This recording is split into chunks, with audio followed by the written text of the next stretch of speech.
Jajaran alternatif bagi projek jambatan Palembang Kota Baru dengan pembinaannya dijangka bermula Julai 2021 dan siap pada Disember 2023. Dan ini merupakan alternatif untuk menyuraikan trafik di mana cadangan asalnya melibatkan kawasan Kampung Cina yang padat dengan rumah. Jadi jajaran alternatif ini dilihat dapat memberi manfaat kepada penduduk sekitar di kawasan berkenaan.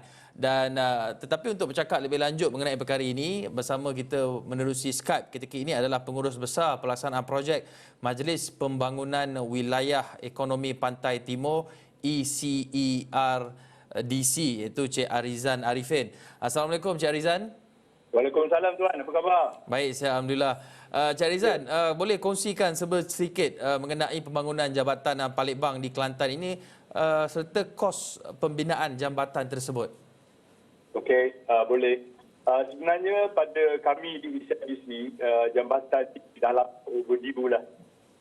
Seperti kita tahu, jambatan ini adalah salah satu daripada 5 projek strategik yang akan dilaksanakan di negeri Kelantan. ICDC akan menarujui projek jambatan Palembang ini. Sebenarnya daripada tahun 2013 lagi, kita telah menjalankan satu kajian pelan induk untuk Bandar Kota Baru, di mana kita telah mengenal pasti ada 2 sebab mengapa kita perlukan jambatan ini. Yang pertamanya keadaan di trafik di jambatan Sultan Yahya Petra. So terutama di hari-hari perayaan Hari Cuti Umum it's very the jam.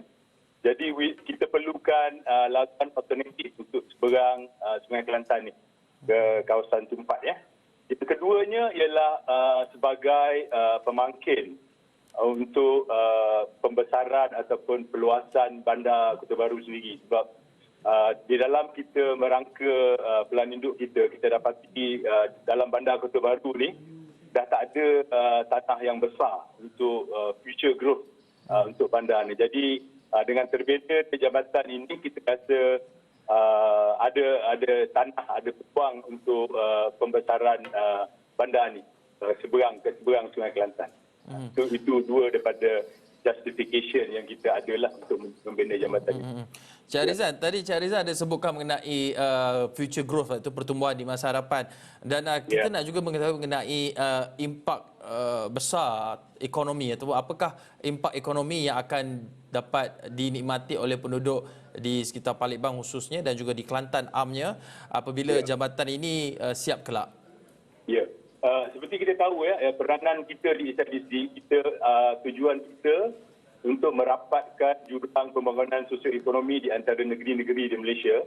Dan kita tahu di Kelantan pertumbuhan ekonomi dia perlukan satu lonjakan Jadi di ICDC kita telah menjalankan satu pelan induk kita panggil ICR 2.0 lah, yang telah mensasarkan bagi negeri Kelantan pelaburan swasta sebanyak 9.5 bilion, peluang pekerjaan sebanyak lebih kurang 27,000 dan peluang kesuanan sebanyak lebih kurang 20,000. Jadi kita akan membinakan infrastruktur utama di seluruh negeri Kelantan dan bermula di sini di Kota Baru. Jadi peranan jambatan kita lihat daripada segi master plan sebagai pengupaya. Jadi dengan terbina jambatan efisien jalan raya, jadi kita anggarkan lebih banyak pelabur akan mahu datang berlabur ke kawasan ini. Jadi kita dengan datangnya pelaburan ke negeri ini akan membawa sekali peluang pekerjaan terutama kepada penduduk tempatan dan juga peluang kesuanan kepada usahawan-usahawan di negeri Kelantan. Jadi kita harapkan jambatan ini akan menjadi satu permulaan yang baru untuk membawa pelabur-pelabur ini ke Kota Baru dan juga ke Kelantan. Ya. Cik Arizan, saya tak boleh mengalihkan perhatian sedikit sebab melihat kepada latar belakang Skype Cik Arizan itu, saya lihat ada satu lukisan bentuk jambatan. Adakah itu artist impression ataupun lakaran jambatan Palembang yang akan siap dibina nanti? Ya, Cik Hakim ni tajam mata Cik Hakim. sebenarnya ya memang itu adalah lukiran artist impression lah daripada jambatan itu. Jadi kita inginkan satu jambatan yang ada sedikit aesthetic value lah. Jadi bukan saja sebagai satu structure untuk penghubungan, tetapi ada unsur-unsur pelancongan juga untuk negeri Kelantan. Cik Rizan, kita juga tertanya-tanya apabila jambatan ini siap kelak, siapa sebenarnya sasaran pengguna jambatan ini apabila ia dijangka dapat disiapkan pada 2023 nanti? Ya, dia ada beberapa lapis pengguna yang kita yang kita jangkakan. Ya. Yang pertama, of course, penduduk tempatan. Penduduk tempatan yang ingin bergerak daripada daerah Tumpat ke Kota Baru.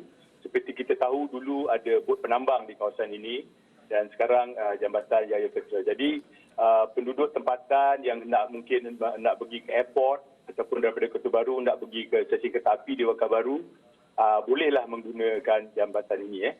Yang keduanya juga pelancong-pelancong tempatan yang datang ke negeri Kelantan. Daripada airport nanti kalau kita ada alternatif road, kita jalan melalui jambatan ini akan mempercepatkan laluan menyeberangi sungai ke daerah Tumpat dan daripada daerah Tumpat pun ke Kota Baru serupa.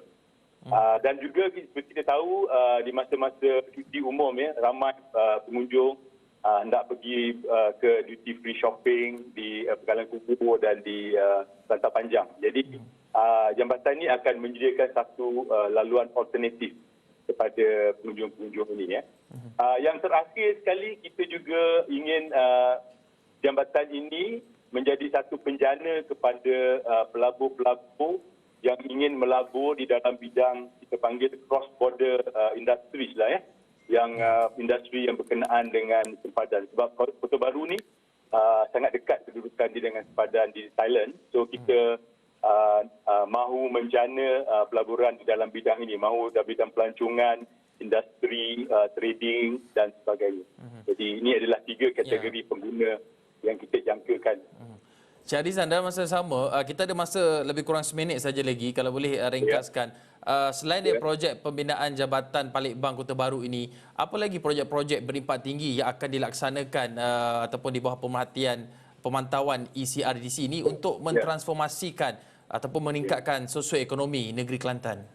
Ya, kita di ECR kita melihat projek ini secara menyeluruh. Seperti kita tahu sekarang, sebelum pembinaan pun kita sedang menjalankan satu projek di Kampung Laut, iaitu Laman Warisan dan Laman Seni, di mana kita sedang membina satu pusat untuk SME menjalankan perniagaan F&B lah, terutamanya di kawasan ini terkenal dengan serunding. Jadi kita sedang menjalankan projek ini di dalam 2 fasa. Juga di dalam projek ini juga kita akan membawa balik kita panggil Masjid Tua Kampung Laut. Kita akan membawa balik ke tempat asal. Jadi projek ini kita akan siap pada pertengahan tahun depan dan juga pada awal 2023. Di samping itu, dengan terbinanya jambatan ini, kita pun mahu menjalankan projek untuk menghidupkan pesisiran pantai di Kota Baru.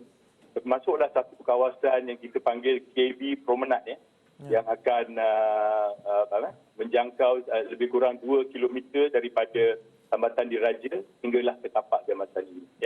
Itu 2 projek yang penting.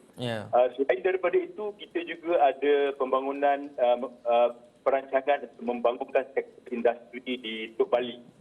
Jadi selaras dengan pembangunan pelabuhan Tok Bali, kita ada perancangan untuk membina kawasan industri sebagai expansion of yang sekarang di Pekalan Cepa. Tapi sekarang kita nak membangunkan di Tok Bali supaya Kelantan pun ada satu kawasan industri yang besar. Cik Rizan. Cik Rizan, saya kira untuk kita bercakap mengenai soal perancangan dan juga pembangunan di bawah wilayah ekonomi Pantai Timur ni kita perlu ada sesi khas kerana begitu banyak potensi pembangunan yang boleh dilakukan terutamanya di Pantai Timur ini. Tapi buat masa ini terima kasih kepada Cik Rizan Arifin, Pengurus Besar Pelaksanaan Projek Majlis Pembangunan Wilayah Ekonomi Pantai Timur ERDC di atas perkongsian itu tadi. Terima kasih sekali lagi.